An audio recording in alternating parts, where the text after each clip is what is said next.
Hai sis, pernah nggak sih kamu ngerasa, aduh kenapa ya aku sekarang susah banget fokus? Atau kok bawaannya males terus sih, padahal tugas numpuk? Kalau kamu pernah ngerasain ini, boleh banget tulis di kolom komentar ya sis, biar kamu tahu kamu nggak sendirian. Kamu mungkin mikir, aku lagi kurang semangat aja kali. Atau, emang dasarnya aku nggak gigih kayak orang lain. Eits, tunggu dulu. Gimana kalau aku bilang, itu bukan cuma sekadar kurang fokus atau kurang gigih, tapi otak kamu itu lagi teriak minta tolong. Iya betul, teriak minta tolong. Otak kita ini kadang kayak komputer yang terlalu banyak buka tab sis. Numpuk sana, numpuk sini, sampai akhirnya ngeheng. Dan sinyal-sinyal sepele yang sering kamu abaikan itu, yang kamu anggap angin lalu, sebenarnya adalah pesan-pesan kritis dari otak kamu. Pesan yang kalau terus-terusan kamu biarin, pelan tapi pasti bakal ngerusak potensi diri kamu tiap hari. Kamu jadi susah mikir jernih, ide-ide jadi mampet, bahkan semangat hidup pun ikut ngedop. Dan sis, kalau obrolan kayak gini relate sama kamu, jangan lupa tap like-nya ya, biar aku tahu kamu pengen bahasan kayak gini lagi. Bayangin sis, otakmu yang luar biasa ini, yang seharusnya jadi mesin super canggih buat kamu meraih impian, malah jadi hambatan karena dia overload.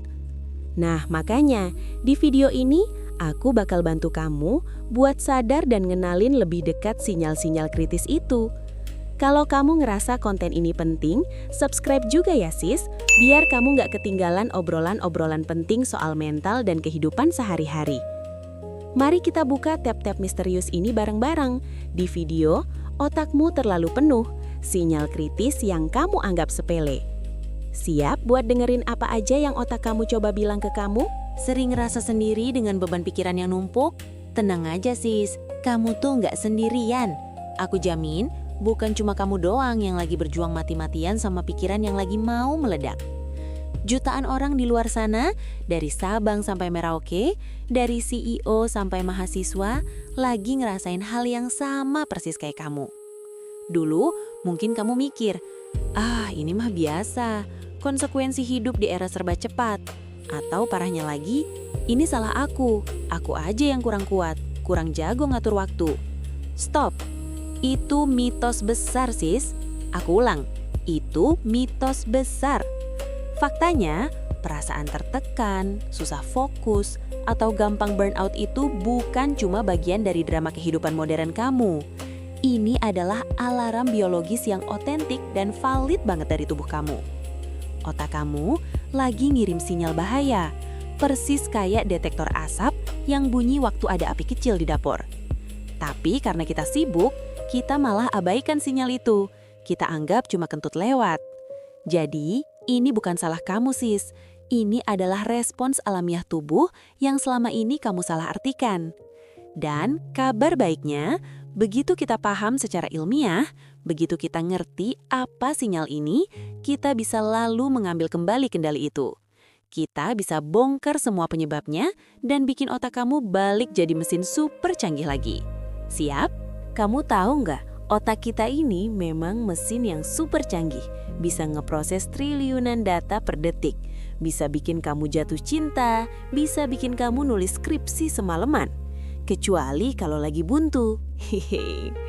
Tapi secanggih-canggihnya sebuah komputer, bahkan komputer yang paling mahal sekalipun, dia tetap punya batasan kapasitas kan? RAM-nya bisa penuh, hard disk-nya bisa overheat. Nah, otak kita juga gitu sis. Dia punya keterbatasan kapasitas pemrosesan. Bukan berarti otak kamu lemot ya, bukan. Tapi dia punya limitnya. Sayangnya, di era modern ini kita sering banget mendorong otak kita melebihi batasnya. Ibaratnya, CPU kamu udah ngeden mau meledak. Kenapa? Karena kita dihantam 3 gelombang dahsyat yang bikin otak overload kronis. Pertama, banjir informasi dan notifikasi tanpa henti. Dari bangun tidur sampai mau tidur lagi, mata dan kuping kita dijejali konten, chat, email, notif sosmed. Tiap menit ada ding, dung, kling. Otak kita dipaksa ngeproses semua itu. Kedua, tuntutan pengambilan keputusan yang terus-menerus. Mau pakai baju apa, mau makan apa, balas chat ini gimana, prioritasin kerjaan yang mana. Ini bukan cuma keputusan besar ya sis, tapi ribuan keputusan kecil yang harus kamu ambil tiap hari. Otak kamu capek mikir. Dan ketiga, tekanan emosional yang konstan. Rasa cemas soal masa depan, FOMO, tekanan dari bos, dari keluarga, dari diri sendiri. Emosi-emosi ini nyedot energi otak gila-gilaan. Nah, ketika otak kita terus-terusan dibombardir kayak gini, apa yang terjadi? Dia nggak cuma lelah sis, dia bukan cuma capek kayak abis lari maraton. Pembebanan berlebihan ini memicu respon stres yang bukan main-main, yang bisa merusak secara fisik dan kognitif. Ini bukan sekedar kelelahan mental biasa ya, jauh dari itu. Percaya nggak percaya, ketika otak kamu stres kronis, secara fisik, dia itu kayak mematikan bagian-bagian penting di dalamnya. Terutama bagian yang bertanggung jawab untuk kreativitas kamu, untuk pemikiran out of the box, untuk ide-ide brilian. Lampu di area itu dimatikan.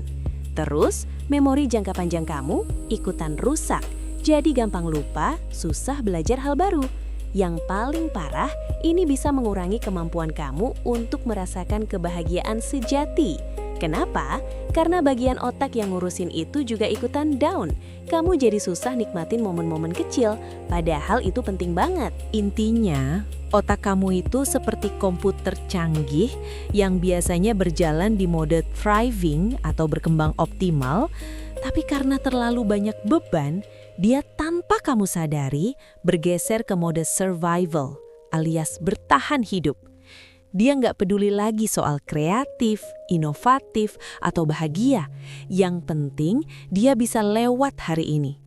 Semua sinyal-sinyal kecil yang selama ini kamu anggap, biasa, cuma mood swing, lagi apes aja. Itu sebenarnya adalah bug report langsung dari sistem vital otak kamu, sis. Ini adalah laporan kesalahan bahwa ada sesuatu yang salah dan perlu diperbaiki. Dan kita wajib banget nanggepin ini serius. Paham sampai sini kan? Strategi pertama, the digital shutdown microburst. Gampangnya, ini kayak ngeribut singkat otak kamu. Prinsipnya simple, lepas total dari semua layar. Ya, semua. HP, laptop, tablet, TV. Pokoknya apapun yang bercahaya dan nuntut mata kamu kerja keras itu. Gimana caranya? Gini sis, setiap 2-3 jam aku tantang kamu buat ambil jeda 15 menit. Cuma 15 menit. Dalam waktu singkat itu, jangan sentuh gadget sama sekali. Kamu bisa jalan-jalan sebentar di luar ruangan, lihat langit, hirup udara segar, atau mungkin peregangan ringan. Tapi ingat, tanpa musik atau video yang bikin kamu makin sibuk. Fokus aja sama tubuh kamu, sama lingkungan sekitar. Tujuannya? Ini penting banget. Otak kamu butuh jeda mutlak dari bombardir informasi digital yang terus-menerus. Bayangin kalau komputer kamu nyala 24/7 tanpa henti. Pasti lemot kan? Nah, otak kita juga gitu. Dengan digital shutdown ini, kita kasih dia kesempatan buat bernapas, nge-refresh, dan nyiapin diri buat fokus lagi. Percaya deh, setelah 15 menit, kamu bakal ngerasa lebih fresh dan siap tempur lagi. Strategi kedua, the decision filter triage. Kalau yang ini, kita mau ngelatih otak kamu jadi satpam pribadi yang ketat. Dia cuma boleh masukin informasi atau tugas yang memang penting. Jangan sampai semua info receh ikutan masuk dan bikin macet. Gimana caranya latih si satpam ini? Setiap kali ada input baru, entah itu notifikasi WA, email masuk, ajakan teman atau tugas dadakan, tanya diri kamu pertanyaan sakti ini. Apakah ini mutlak penting untuk tujuan saya dalam 60 menit ke depan? Misalnya, kamu lagi ngerjain laporan penting, tiba-tiba ada notif IG. Tanyain, penting nggak nih buat tujuan aku 60 menit ke depan? Kalau jawabannya enggak, ya udah, tunda dulu, nanti aja dilihatnya. Kalau ada email nggak penting-penting banget, jangan buru-buru dibales. Tujuannya, ini buat ngelindungin kapasitas fokus kamu, sis. Otak kita tuh kayak punya kuota energi fokus. Kalau kamu buang-buang buat noise alias gangguan yang nggak penting, ya jelas nanti pas butuh fokus ke hal yang esensial, energinya udah habis. Dengan filter ini, kamu jadi lebih selektif, lebih efisien, dan fokus kamu jadi lebih tajam. Strategi ketiga, mind dump journaling, atau aku suka nyebutnya the brain cache clear. Pernah nggak sih kamu mau tidur, tapi otak malah muter-muter kayak kaset rusak? Mikirin kerjaan besok, khawatir ini itu, ide yang tiba-tiba muncul. Nah, itu RAM otak kamu penuh sis. Caranya gampang banget. Tiap malam, sebelum tidur, luangkan waktu 10 menit aja. Ambil pulpen dan buku kosong. Lalu, tuliskan semua yang ada di kepala kamu. Pikiran, kekhawatiran, ide dadakan, daftar tugas yang kamu takut lupa. Tulis aja apa adanya. Nggak perlu rapi, nggak perlu mikirin tata bahasa. Pokoknya buang semua isi kepala kamu ke kertas. Anggap aja ini kayak kamu lagi nge-clear cache di handphone atau laptop kamu. Kamu mindahin semua file sementara yang bikin RAM otak kamu berat ke hard drive eksternal, yaitu buku catatan kamu. Otak kamu jadi ngerasa lega, karena udah nggak perlu mengingat semua itu lagi. Tujuannya, dengan mind dump ini, kamu bebaskan ruang di otak kamu. Jadi, pas mau tidur, otak kamu bisa istirahat total. Nggak sibuk lagi mikirin, aduh besok jangan lupa ini itu. Ini bantu banget ngurangin overthinking dan bikin kamu bisa tidur lebih nyenyak, dijamin bangun pagi lebih fresh dan siap buat hari baru. Terakhir, strategi keempat, sensory grounding ritual. Ini adalah cara ampuh buat narik otak kamu balik ke momen saat ini, daripada dia sibuk terbang ke masa lalu atau masa depan yang penuh kekhawatiran.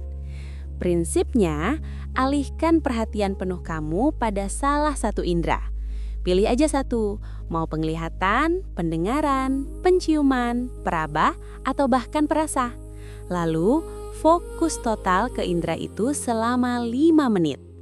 Contohnya, oke, kamu lagi minum kopi. Jangan cuma neguk doang, rasakan tekstur cangkirnya di tangan kamu. Hirup aroma kopinya yang khas, rasakan hangatnya di tenggorokan, nikmati setiap tegukan. Atau lagi jalan-jalan di taman, dengerin detail suara burung, suara angin, rasakan sentuhan rumput di kaki kamu. Kalau lagi makan, nikmati setiap gigitan makanan. Rasakan teksturnya, rasanya, baunya. Tujuannya, saat kamu ngelakuin ini, otak kamu dipaksa untuk fokus penuh pada pengalaman indrawi yang sedang kamu rasakan. Dia nggak punya waktu buat overthinking, nggak punya ruang buat mikirin masalah yang nggak ada di depan mata. Ini kayak tombol reset buat otak yang lagi panik. Kamu jadi lebih hadir, lebih tenang, dan bisa nikmatin momen-momen kecil yang sering banget kita lewatin gitu aja. Kuncinya, hidup di saat ini sis. Nah sis, jadi inget kan tadi kita udah ngomongin tentang fokus ke indera, itu baru satu cara kecil loh buat bantu otak kamu keluar dari overthinking. Intinya, dari semua yang kita bahas hari ini, yang penting banget kamu pegang adalah memahami sinyal-sinyal otak kamu itu adalah fondasi utama buat segala perubahan yang kamu inginkan. Kayak kalau mau bangun rumah, fondasinya harus kuat dulu kan? Nah, ini fondasi otak kamu nih. Tapi ini baru pemanasan sis. Otak itu kan kompleks banget, kayak jaringan internet yang isinya miliaran informasi. Di video berikutnya, aku bakal ajak kamu menyelam lebih dalam lagi. Kita bakal bedah strategi-strategi yang lebih mendalam lagi, gimana caranya memfilter semua informasi berlebihan yang masuk ke otak kamu, dan gimana cara mengelola beban informasi itu, biar nggak bikin kamu pusing 7 keliling, biar otak kamu nggak kayak harddisk kepenuhan, isinya sampah semua. Tujuannya, supaya kamu bisa fokus cuma ke hal-hal yang benar-benar penting. Supaya kamu bisa rebut kembali potensi penuh kamu yang mungkin selama ini ketutup sama noise atau kebisingan di kepala kamu. Bayangin deh, kalau kamu bisa kontrol itu semua, betapa tenangnya hidup kamu dan seberapa produktifnya kamu. Jadi jangan sampai ketinggalan video berikutnya ya sis.